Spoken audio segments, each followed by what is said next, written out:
A hearty good evening to one and all gathered on the occasion of the 151st birth anniversary of Mahatma Gandhi. I invite all of you here. I thank our director, Professor Dr. Anita Manohar, for giving us this opportunity to organize a discussion on the topic of Khadi and the circular economy. My name is Divya, and I work as assistant professor in the Department of Fashion Communication at NIFT Chennai. I will be your host and the moderator for this webinar. I take immense pleasure in welcoming Dr. Hemalatha Jain, our esteemed speaker for the evening. Gandhiji said, when we become village-minded, we will not want imitations of the West or machine-made products, but we will develop a true national taste in keeping with the vision of New India, in which pauperism, starvation, and idleness will be unknown. This is one of the tenets that our guest follows. Dr. Hemalatha Jain is a revivalist, a designer, and a design educator. She is the founder of Punarjeevana Trust, which works to sustain Pateda Anchu and several other weaves of North Karnataka. She is the author of the book Techniques of Dyeing and Printing, and a reviewer for the Textile Research Journal of Sage Publication.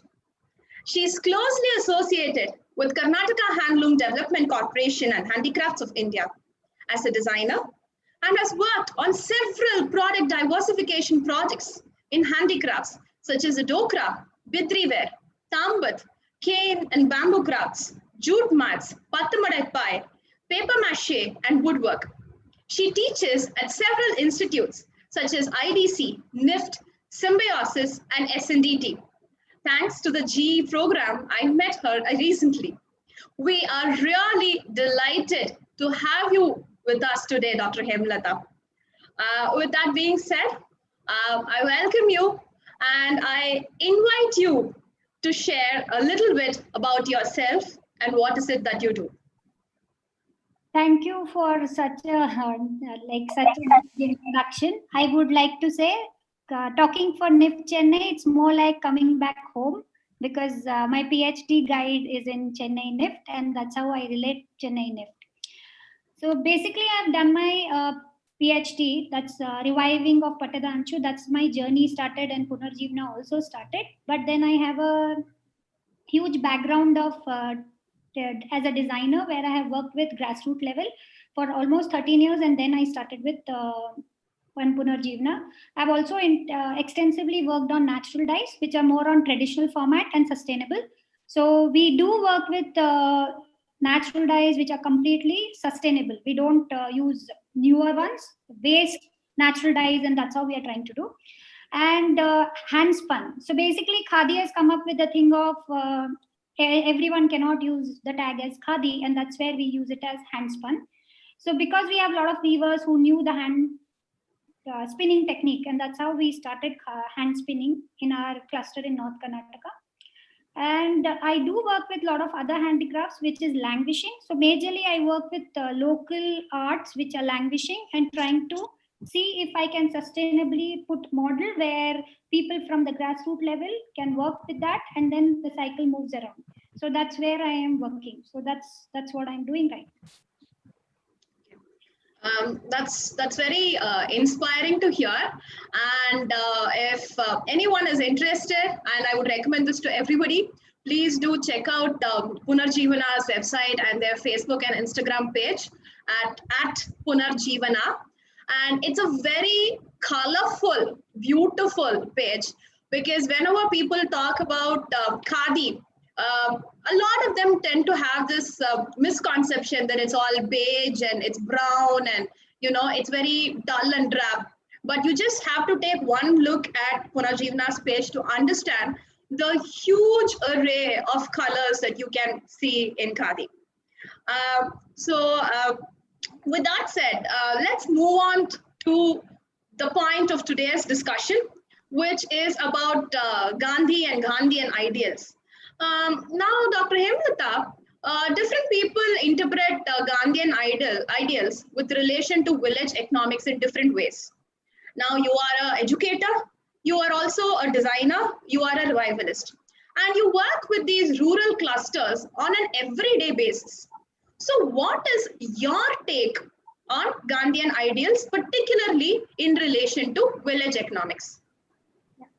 Thank you for this question, because this is like when I was working as a designer for Karnataka Handloom Board. This is almost like 12 years ago.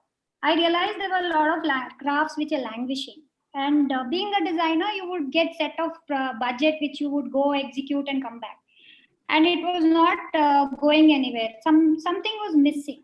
That's the point when I went to US and I did some natural dye thing, and I came back. I was very clear what I wanted, and that's how I landed in Karnataka.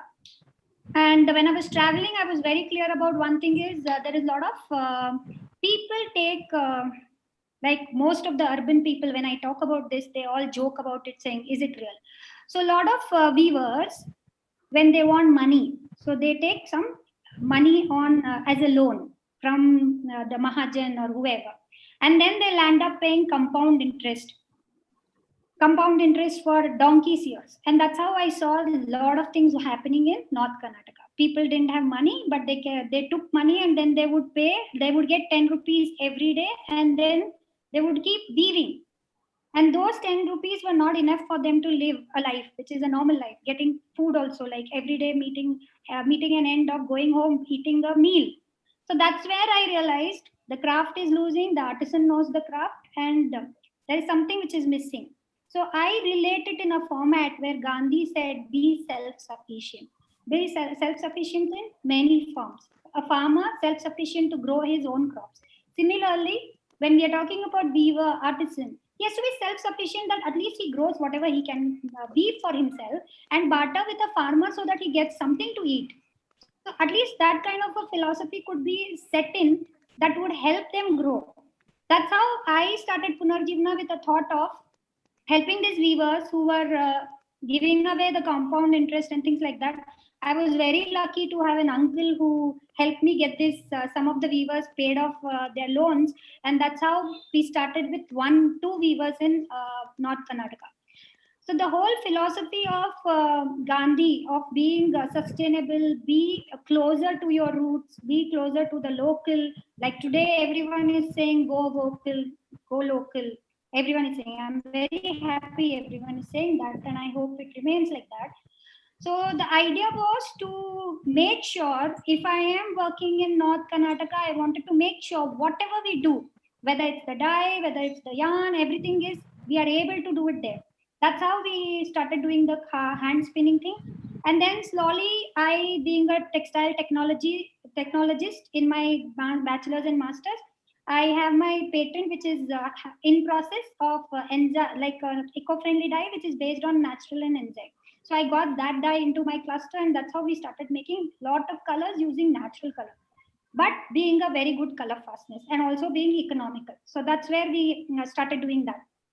So if you see the chain of end to end of Punarjeevana, from the source till the end of making it, we have everything in that district which we are doing. In packing also, we are doing, making sure the packing is intact and it's done, which is closer and available in the village itself. So that's how we are trying to do, and that's how the sustainability of circular economy and carbon footprints. Today, I wouldn't say I'm not couriering it. Because of COVID, we couldn't transport or do anything from the village, and that's how I had to travel, get all the saree back here, and that's how we were working. So I really relate and understand Gandhian philosophy is make yourself sustainable, and the philosophy of staying close to your grassroots level. So that's where I related to the artisan, and that's how I try to take it forward. Okay. Now you almost answered my next question as well, which I wanted to ask you about the role of Khadi in circular economy, but you have very succinctly put that across. So you can elaborate a little more on that. Yeah. I have few more pointers to say. Now, when we are talking about handspun, like Khadi, Gram Udyog doing it, or any other set of clusters who are doing handspun, as we cannot label it Khadi anymore, because they have their own things which have happened now because of people replicating it, labeling it in different formats. So hand spun, when we are saying there is completely a person, like an old person who cannot weave and has woven all her life a fabric, but wants to be part of that supply chain. So they spin. So they're so happy to spin the yarn and then pass it to the next set of people who are ready to do the yarn making. And then the next set of people trying to weave. Now, when I'm saying next set of people, this is a family. So old grandma spinning the yarn together with the fiber. Then there are kids who are running around trying to do the yarn, and then they start weaving. The women start weaving, and the husband or the man of the house will do the beam setting, because there is a lot of weightlifting which is happening. So this is how a circular economy in a format of family also works. So the money doesn't go out. Everyone is working together in the sari. When it is made, all money comes to the family. So that's where the entity of being self-sufficient and working in the cluster in a format that they are self-sufficient to at least have their basic amenities of food and shelter. So that's where I relate it as Khadi and economically independent a person can become in a village. And migration also reduced. If you really see the time when Gandhi started the whole Charkha movement, it was a way of saying go Swadeshi, all about so that people focus on Indian products, where people had drifted away and were looking out for Western products. So that was one of the ways. And today I say this is the right time where we have to again see what we are locally making, what are we able to buy locally, and self-sufficiently sustain. Today, because of COVID, you must have seen a lot of people have migrated to their village because they are not able to sustain the daily wage earners. They are going back home because they know their farm will at least give them food which they can eat at least a meal a day. So these are some of the things which really help, and that's where it is very important. Khadi remains intact, and people, the artisan, becomes self-sufficient. So that's where I relate it and put it in a place in that format. Okay, before we move any further, there are a lot of students in the audience. So I'm going to request you to take a couple of steps back and really differentiate these different words that you used. So you said Khadi, you said hand spun, you said handloom. So what in your words is the difference? Because like you rightly pointed out, today a lot of manufacturers, they tend to post things because that is what is in trend. I feel personally as a designer, I feel very bad when I go to an e-commerce site and I search for a Khadi sari because the logistics is easy for me to buy and I want it in 2 days. So when I search for a Khadi sari, then I see prices like $7.99 and $5.99, and I know that this cannot be a Khadi sari. It's not possible to do it at this cost. And the worst thing is they'd say things like semi-Khadi sari. I mean, what is a semi-Khadi sari? There's just Khadi or there's just, machine-made polyester saris. There cannot be something in between. So as a designer, it irks me. But now I'm asking you as someone who has to go through this every single day. As in a layman level, if you were to describe or differentiate between these words, Khadi, handloom, handspun, how would you do it? I'm glad you said handloom doesn't come in $7.99. I'm really glad about it, because majorly people say, oh, handloom sari sasta aega, isse bhi kam mein aana chahiye. So that's how the debate always happens. And when people know I am talking on the WhatsApp when I'm trying to sell the sari, then they have thousands of questions which come up. So I'm glad you related it and you made a point there. Okay, coming back to that point here is when I say Khadi. When you say Khadi word, it is basically someone using hand, twisting the fiber, making the yarn by hand, putting it on the loom by hand, weaving by hand. Complete process is a human process. There is no machine which is involved.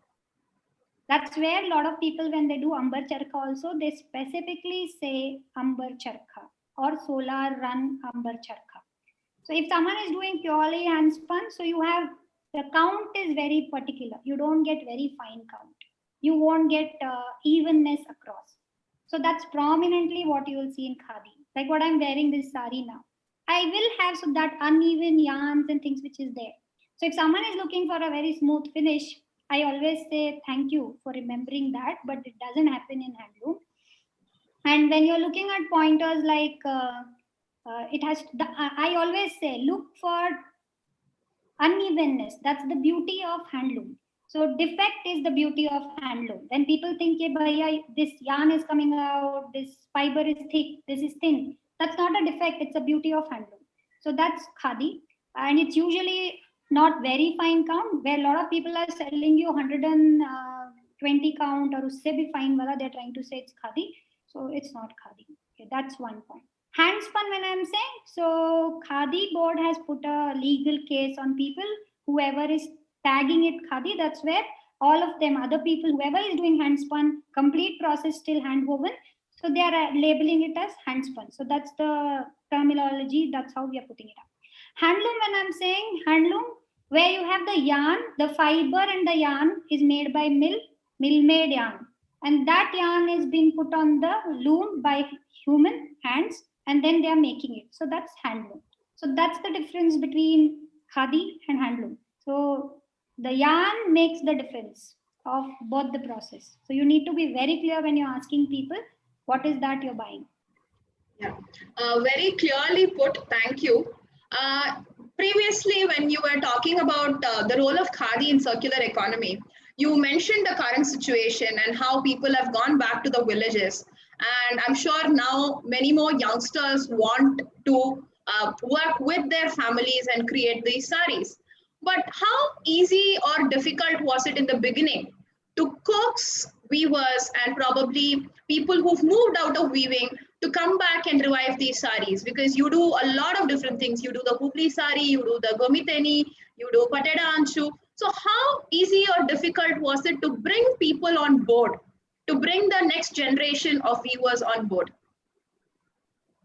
It was impossible, I should say, because I roamed around for a year asking who will die, who will be ready to weave for me and who will be able to dye for us and all that. Because at that point, I had no idea that I'm going to venture into something which will become so big. So the idea was to start, do some prototypes, which Vasanta ma'am kept telling me, not prototype Hemalatha, make it big. And I would keep looking at her and say, oh, how am I going to do it? I don't have money. So that's how it went on. So once the prototype were there, I went to the Dastakar Hath Samiti asking people about feedback and things like that. And that's how it went on. And that's where Jaya Jetli saw the material, because I did not make sari in the first prototype. I made all kinds of things, home furnishing, dress materials, towel, lungi, everything you mentioned, but no sari. So that's how I went in the setup of home furnishing or anything else, but no sari. And when she looked at it and she's like, this is a sari, right? I said, yes.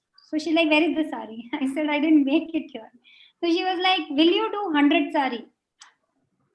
And that was an instinct which told me, okay, take it up. And I told her I don't have money. She said, okay, I'll give you some raw material money, figure it out. That time I had only one loom which was rented for a month. After that, I didn't have that loom. That too we were doing on pit loom on those days. Then finally I decided, okay, 100 sari, we will do. So I had got like 8 months to do that. Time kept flying. So I roamed around, asked people, many people, will you work for me and things like that, because people found me an outsider. So basically I'm a half Kannadiga. So basically when you talk, like we are from South Karnataka. So the language is different from what North Karnataka speaks. So they get to know that you're not from here. So that's how they would say, you will be done with your PhD, why are you here? That is how they would talk to me. And I was like, work for me part-time, do whatever, but start something. No one agreed, so I got a lot of yarns. I rented a small place. I started doing the dyeing myself. So I actually dyed 50 kilos myself. One or two kids started helping me, thinking, okay, mad lady staying here, let's help her. Then there was one weaver who was doing really a part-time. He would sell ice creams in the daytime, and evenings he would do the things. And I had a habit of talking, because by then I had already taken 10,000 interviews across villages to understand the sari, getting details of the sari. When I got that whole sari sample, which was 250-year-old, all that. So I was used to going and sitting in that panchayat katte and talking to people, randomly talking to people and not letting anyone go. So that's where I was behind this man saying, work for me, work only 2 hours. You say whatever money I will give you. That's how I started working with him. I paid off his loan and everything, and we started. First month we did like some 20 saris, and happily he kept working. Slowly in like next 7 months, 6 months, because 2 months were already wasted, 6 months we could make 80 saris with that loom which we had. So 80 saris happened. So I thought, who is going to buy all the saris when I reach for that exhibition which ma'am had told me to come for? 100 sari pack. I reached there thinking next 2 days another 5 will come. So 85 is good number to sell. So there was a lot of challenges, lot of like an outsider, they did not allow me to be part of anything. Everything was like restricted. They would not take me as a insider at any point of time. So that 7-8 months, there were a lot of challenges, but and then I kept going every week, trying to do things. So when we took that 85 saris, so bang, I sold all 85 in just 1.5 days. And people were like, what I was wearing and I had given Jaya ma'am, they were like, give this sari also. So we had to change and we gave the sari. That madness it was. And I'd never seen women buying sari like that. So that was my first interaction, and I was like really happy, and I recorded this. And I took it to the village because by then I had got another 100 sari ka order. So I showed it to this weaver who was working for me. So coincidentally, there was one more weaver who was looking for some option. So that's where one more person joined. Then we did another 100 with 2 people for next 7-8 months. But that's where Replica also started. So there were a lot of challenges which happened. So I, as a technical person, intervened in the yarn format, color format. So we started doing every sari as a new unique piece. So 60 sari on a loom, every sari will be different, every pallu will be different. And that's how we started coming up with all kinds of interesting things. So the journey, as I mentioned in just 2-3 minutes, it sounds very easy. But let me tell you, there were a lot of challenges, and there were a lot of mistakes which I learned from, like believing people and not understanding the smaller details and things like that. But I learned and I picked up. And slowly, as I picked up, I understood that Weaver wanted things to happen. There was something called as they wanted things to happen. So that's where I understood it would happen only when I am with them as their part. And that's how the self-help group as Punarjeevana started. Then I formed a trust so that they become part of the family. So that's where Punarjeevana Trust, which I call it as Punarjeevana family, came in. So my weavers have a full right of account, signature, looking into the accounts, everything. So a check is not passed without my weavers and other set of people approving it. So that's how we work. So everything is very transparent with us, and we make sure like any decision taken, because every 15th day I have this whole setup of conversation one-to-one. What is that new which you will like to do? Because they were not okay with black color. They absolutely, that's like a bad color for them. So they opposed it so much, but I kept saying, I want this. I will dye the whole 100 kilos, but you have to weave it. And they fought about this. Everything happened. Today they tell me black in Kannada they say black madana, bere beda. So only black we should do. So sometimes I have to tell them, okay, let's try something new. So that's how it happened. And interesting part is they had never worn sari. Whatever they make, they never wore that. They always wore a synthetic sari. So I was telling them one day, like our first Diwali, because Diwali and Ramzan is something big. So we always do a bonus thing. So I told them, be whatever you like. And that joy on their face was so nice. And every year we do that, and they are so happy. So when I say we'll click a photo, I know there is some new sari which is being they will wear, which is made by them only in Punarjeevana. So it's interesting to see how they believe and trust. Now they wait for me to come. Earlier they would say, don't come. In Kannada, they would keep saying, mad lady, don't come. Now when I don't go, like because COVID, I've just gone 3 times. They keep telling me, when are you coming? So we do video calls, we try to interact. So I feel there is something called as belongingness, faith in each other can be built up in a long-term thing. If you go with the only taking thing, I don't think so it will ever happen. So that's how the journey of Punarjeevana and few things of ideas, things have come in place. I hope I answered your question, Divya. Very, very beautifully put, because circular economy, the word economy says something about money, but we cannot only run a system only that's based on money. There are so many intangible factors that are there, like you beautifully said, the bond that is there between the weaver, the dyer, the person who's drawing the yarn, the person who's warping, the designer. So it's not about just money, even though when we mentioned that word, so beautifully you said that. And I actually wanted to ask you that. Yeah, sorry, go ahead. I wanted to add one more thing as economy, you say. Like he used to sell ice cream. After our 100 sari, the second 100 came in. I asked him, do you still want to sell ice cream and oil? The other one who was joining. He's like, no. And today, till today, no, there is no one else in their family. People are joining. So we did NABA training. Lots of people want to join us. Like we had a fire incident recently, like during the COVID, someone tried to put our store on fire, and somehow we got saved. We lost some things and all that. So the whole responsibility part of it and how do you tackle the whole thing, I really didn't have to put my brain into it. They figured it out. So the whole thing of responsibility happens only when they get something. Otherwise, they will never do that. So that belongingness and responsibility which I saw in them was growing.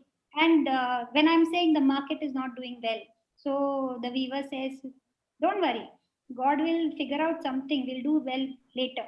So let's wait."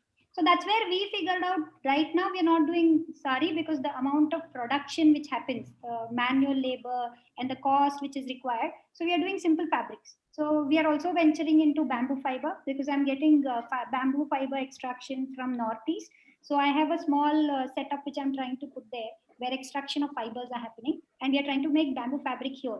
So we've come up with like brilliant look and feel because the weaver has tried, the spinner and the weaver got together to see how it works. So we also tried something with milk so that the feel and the texture happen. So there are a lot of permutation combinations are happening. Like if I say like a mad person, let's try. So everyone starts trying. So that's like very interesting part which I get very happy about because I'm more like a researcher mind trapped in a academic head. So that's where I figure out things and try to do permutation combinations. No, I was just about to ask you that about black particularly, because the first time I remember seeing your saris at NEFT, I saw a black and white checked sari. And it struck me because, when I was talking to you even 2 days back, and when I was talking to you a few months back while discussing our GE course, I was wondering, like, how did weavers react when you told them to weave black? Because a lot of weavers I have interacted with, they say, no, we don't put black on the loom because loom to us is a goddess. So we do not put black on the goddess. So this is something that I have heard in both Kerala as well as in Tamil Nadu.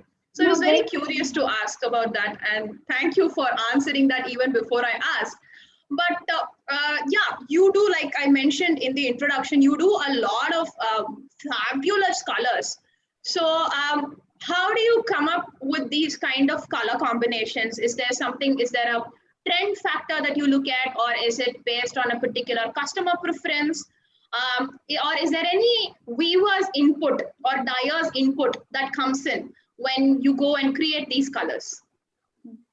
I do look into trend forecasting and things like that. There is a color palette which is looked at. We do this dye development. So there are yarns. We do this whole test dye of yarns which is happening. So these yarn hands are dyed, and then we try to check the color fastness and all that happens. So once it's on the loom, usually with 2-3 people, we have the weaver and 2-3 people who are interested in knowing the color weave effect and things like that. So we have another 2 women who keep giving inputs. So we have a combination of 5 people who sit together and decide. What we also do is we try to do a blanket weave. So basically when a loom is set, there are some threads which are common for the weft. So we try to do a blanket weave for at least 2 meters and things like that. And then we decide. Basically, I allow all of them to give opinion, which color is good, which color is not good, and then we take a voting. And majorly what happens is every weaver, when they sit on their loom, there is something called as their style and uniqueness. So the way they move the thread. So basically, when we have this check sari happening, so the way they move the thread of uh, 4 thread and 2 thread. So there are four threads in one color and 2 threads in another color. But in some weaver, you will see the 4 threads which you're putting is not the same 4. They'll try and do a mismatch of threads while moving the web. So it's basically a blanket weave which we do, and then we let the weaver also explore some of the saris. There is a major set which I make sure they go in the same format because there are multiple pieces which come as order, and there are some which we do it as unique pieces as weaver's piece, so that goes for exhibitions and things like that. So that's how we work with design and things. Okay, so you spoke about the kind of appreciation that you had in your first dastakar and all of that, but the typical customer of today, how do you think they relate to Khadi? See, basically, like I took during COVID, before COVID, I really had this thing of people are not understanding. There's a lot of powerloom, so much of replica, and people keep messaging me. These people are selling for less than 1,000. Your rate is so high, and things like that. Somewhere in February, I started this whole journey of going to different cities and talking about it, awareness campaign. So I was doing with one set of group, and then COVID happened. So I see it in a very positive form where I started doing workshops. So I started interacting with a lot of students, women who buy saris and things like that. So I did multiple workshops. I see some few participants from my workshops have also joined here.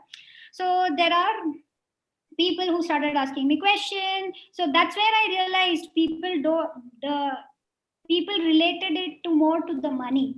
When you tell them some amount, they relate. Okay, if it's higher, this would be handloom or not be handloom and things like that. So they really did not understand the nitty gritties about it, but they just gauged it, and someone told them, okay, find out the count. So that will tell you, or find out what is the GSM, that will tell you.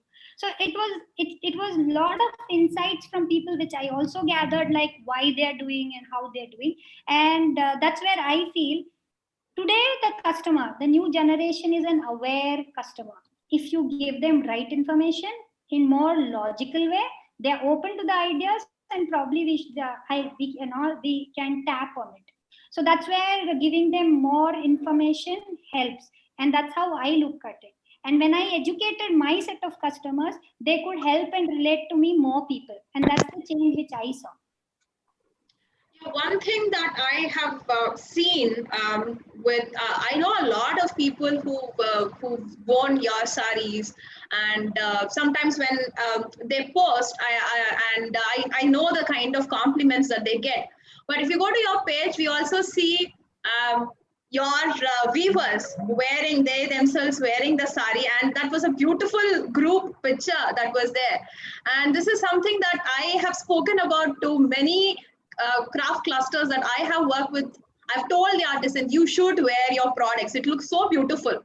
And in your case, I think recently there's a Malayalam movie. I couldn't pronounce the name properly, which Shobana has acted, which was shot extensively in Besant Nagar.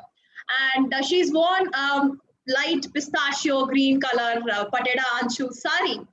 And so when you see that wide range of people wearing it, so I think probably when you started, many people I spoke to, even some of my colleagues who are here have your saris, they said this was an office sari. But now I see a whole range of people wearing it for different purposes, even for parties. So now what is your understanding of this entire product range and this overall, a hand spun sari or a khadi sari? What is its role today? What does it mean today? See, basically, when I did this whole survey to understand the urban setup, Saree, because I was very sure Saree nahi chalega, and that's how I started my pilot study. But I also realized it has to be something which is zero maintenance, which is no ironing, no starching, wash and wear, and it has to be no fall beading. That was really clear in my head. So when I saw this sample saree of Patadanchu and some of the samples which I gathered, which are very old samples, scientifically also proven, So that whole idea which was going in my head of zero maintenance, no ironing, no starching, I could figure it out with yarn. So spinning of yarn and trying to play around the yarn count, I could achieve that. Secondly, the border became thick, so it became more like people don't have to attach a fall beading and things like that. So basically, our whole concept is reversible, ready-to-wear sari. So zero maintenance. That's my concept, and that's my product which goes around. So that's our trademark, which we obviously bang on. Whether it's the Gomit NS sari, which comes with a jawar border, we are making sure that the border is reversible and worn both the sides. It's not just the plain. Same thing with Hubli sari also. We are doing it in such a way that the person, when it reverses, the design changes, but then still it is reversible and wearable. So that's how we are maintaining the whole idea of reversible, ready to wear. So the urban people started relating it. When I started, people said only 50 plus will wear it. And slowly and steadily, today I have a lot of people who are in their late 20s and want to wear it, and they try a lot of trendy styling and they're doing it. And they also give me a lot of ideas of how they're wearing it. So it's very interesting to see. And I have a lot of foreigners who have started wearing it. So I find the whole idea of making a traditional Indian attire more westernized, that's what we are looking at, and that's how I'm taking that approach. Secondly, one more important part is it's completely a local sari, which no one related, never understood. So getting it to a platform where everyone relates and wears it with all happiness, with no maintenance added. So that's how I see my products. And also I'm working on things which will add value. So we are trying to get into like towels and things like that, which are more of, again, natural dye, hand spun and things like that, which will add value to people, antiseptic, antibacterial kinds of finish. So I'm working on those, and we may launch very soon about those kinds of products. Okay, this is to the audience. We have opened the chat once again with a hope that any intelligent questions that need to be asked the guest will be posted there, and it can be sent to me, and I will be happy to ask 2-3 questions because we do have some time. So if there are any questions that you would like to ask the guest, you can please put it in the box. Useful, intelligent questions, please, as a request. And yeah, so finally, until those questions come, I have one more question for you, which is otherwise would be our last finale question. In short, what is the role that design can play in a rural economy, or what role can a design student or a design educator play in uplifting the rural economy? I feel the weaver is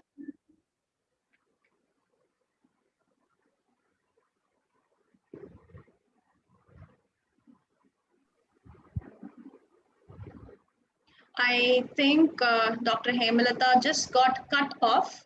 So in the meanwhile, if anybody has any questions, you can just share them.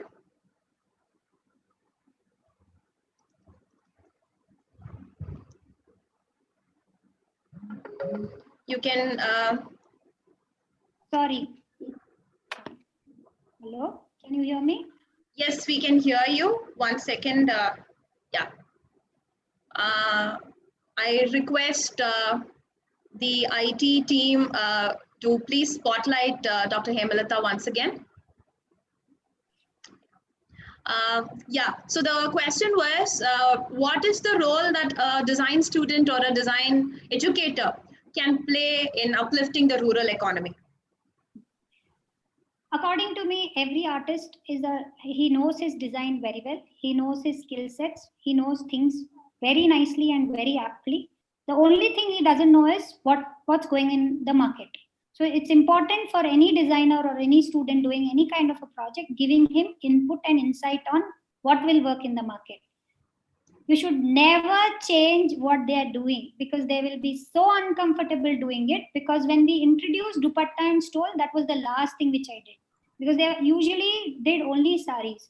So slowly and steadily we introduced them to stole, which was narrow width, dupatta, which was again narrow than the dupatta, and stole, which was further narrower. So it was taken slowly, steadily, and they accepted it. The minute you go and tell them this is not working, do this, there will be a complete thought process of you're giving me money, I'll do it. There won't be any kind of a thing of doing. It's my belongingness. That will never happen. So that is what I would say. All the designers and student out there, whenever you go, be very humble, empathetic towards their skill set, because they don't lack skill set, they don't lack design inputs. It's only the market thing which is lacking, so you can add value there. Okay, so we have one question here with which we will close the session. This question is asking you, how do we identify replicas of probably one of your weaves? See, basically what's happening is when it's a power loom made, so it is done on a very fine yarn. Handloom, there is a restriction of count which can come to. And when you're taking this power loom material, it will be smooth. There won't be any, it will be even, completely even. There won't be any flaws or any slubs or anything which you will see. Like a human error won't happen there. Like a knot tied, or there is a broken thread or things like that, which will not be visible in a power loom material. It is smooth and done very neatly. So this is something which particularly you should see, and you can also check the yarn and the way the weave is being woven on the two selvages. So look at the selvages also, which is very important. But the interesting part is the ilkal sarees, which are completely power loom. Only the pallu is made on handloom and they attach. So I would not say look at the tassel, because you will get fooled because of that also. So it's very important you look at the selvages, look at the body, and see if there are any unevenness, knots, and things like that. Thank you. Okay, so I think we've got two more questions now. So I'm assuming we can take about another 5 minutes. So one question, it's more of a observation. Let me just read it out. We at NIFT work with craft clusters all over India through our craft cluster projects. What would you suggest to the young minds when they work with grassroots artisans? I think you just answered that question. So this person goes on to say, product development innovation is a major issue with craft clusters. How do we make it possible? I would really say study what they are doing completely, and then what is their comfort level of doing. For example, right now I'm working with Etikopaka, which is Andhra languishing craft. I'm working with Kinal Toys, again a languishing craft. So these are the crafts which are done like goddesses, fruits, and things like that with very dark colors. So it's important about understanding the skill set and the turning machine, how it works. So it's important how they work, what are the things they would like to do. So understanding them completely and then giving them option of, if I come up with this line of things, because when we gave them a line of things of Etikopaka also, when I gave them COVID heroes and things like that, they asked me to change the dimension because they were not very sure about the turning machine and things, whether it will work out. And then finer details, they were not very sure. Colors also didn't work out because they were using natural color. So these are many combinations we gave, and that's how we figured out one of them which will work out with them. So that's how you need to give them a lot of combination after doing a complete research with them. What are they able to do best? For example, I think Divya, on your back, there is this Cherial mask, right? No, it's actually not Cheryl. This mask was made by me as a part of design intervention with one of our paper mache artists. I gave them a different color. They painted it in yellow because they are used to seeing only a Cheryl mask. So basically, when you're doing this Cheryal mask, for example, they went into painting. But now when you ask them about doing, like I'm also doing one product intervention with them. So we are doing some kind of pen holders, boxes, and woods to be painted. So it's very simple of what will you do? So he's like, you give me material, I'll do, but I will not source all that because mask, they're ready to do it because they're used to doing it. They will not do everything from the scratch because the raw material and things around them will not be available. And that's where they're not very ready to get into something which is very, how do you say, foreign, which is like you will really don't know how will it look when it is made. and the risk factor is very high. So that's where they want to do some, and they also feel, best part about the villagers, it's not about your money. They feel ultimately it's your money, whether it is the customer's money or my money, the money shouldn't waste. So he'll always say, don't try, it will not work, it will not sell. That is what in his mind it will keep going. So you have to make sense to them when you're doing it. Okay, talking about money, Dr. Divya Satyan has a question. What kind of appreciation has there been with regard to income generation for the weavers now after the efforts of Punarjeevana, say in percentage terms? Because this is what can motivate the others to join the trade. Yeah, I really would love to do, because I do this presentation on transparency of our saree selling and the costing, what goes and etc. So the weavers in our village, that is North Karnataka, before I entered, the money which they gave us a weaver was 70 rupees for a saree. So this is 6 meter saree, they paid 70 rupees. And when I started, I started with 250 rupees. Today we are giving them for weaving only.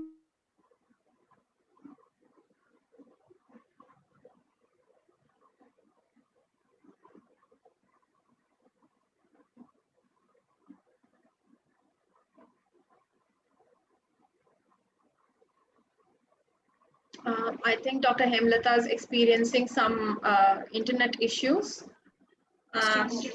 We'll just, yeah.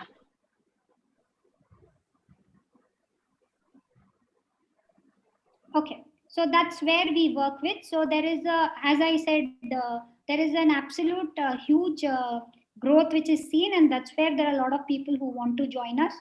And that's where I have created a lot of rivalry for Punarjeevana in the village itself, and that's how we've been harmed many times. So that's where we are. So we most of our weavers who were earning only 2,000 rupees and things like that, today they make very good money, at least crossing 12,000 rupees per month.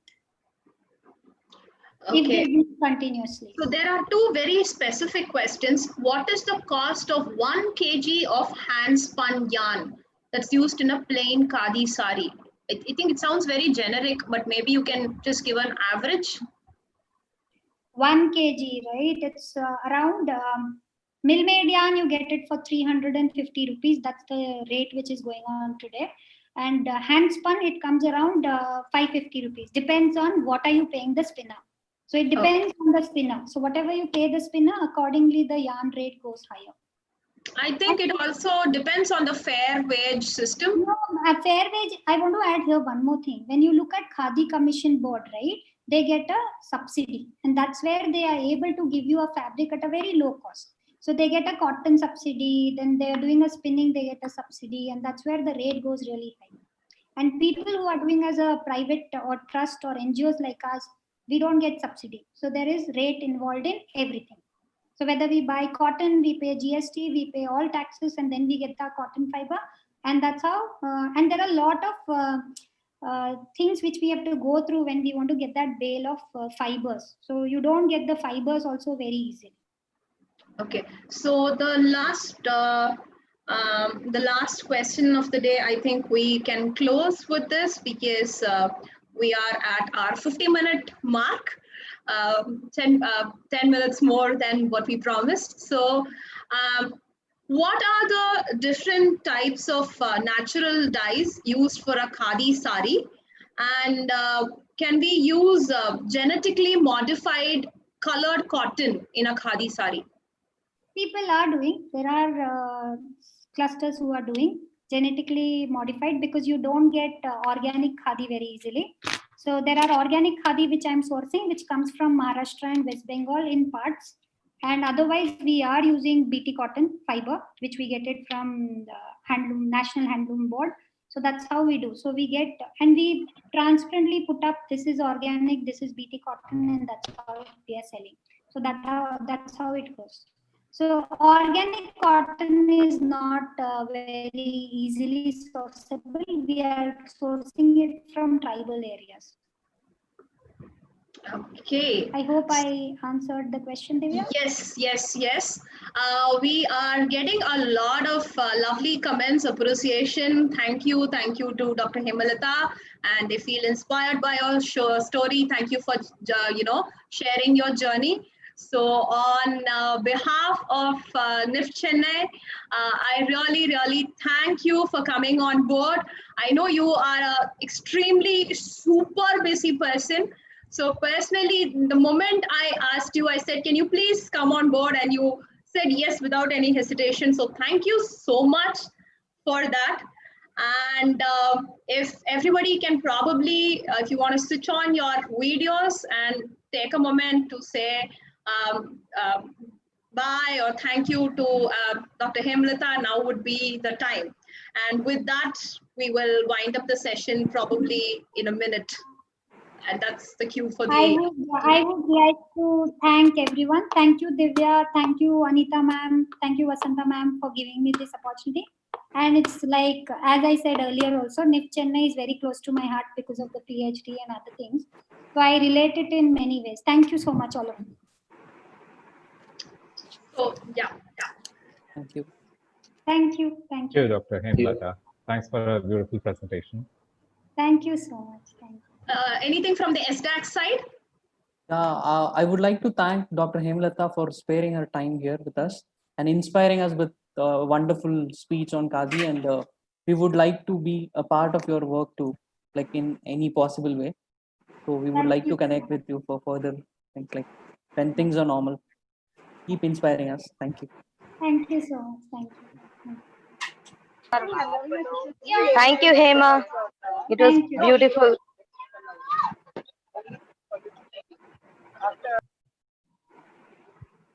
Great. I think we can all say bye and thank you. Thank you so much. If there's anything anybody wants to say, Anita ma'am? Yeah, thank you, Hema. That was good and so nice hearing you with so much of confidence. And yes, I know I saw you work hard with Dr. Vasanta, and your degree is something that you have earned. And I'm happy that you're giving it back to the country by working with the grassroots, and you're initiating and motivating, all the artisans. I wish you luck. I know that when you grow young and you have a commitment, that your commitment will become a huge dream, and that will be very, very well recognized because your commitment comes from the heart. Best wishes, Hema. Thank you for being with us this evening. Thank you. Okay.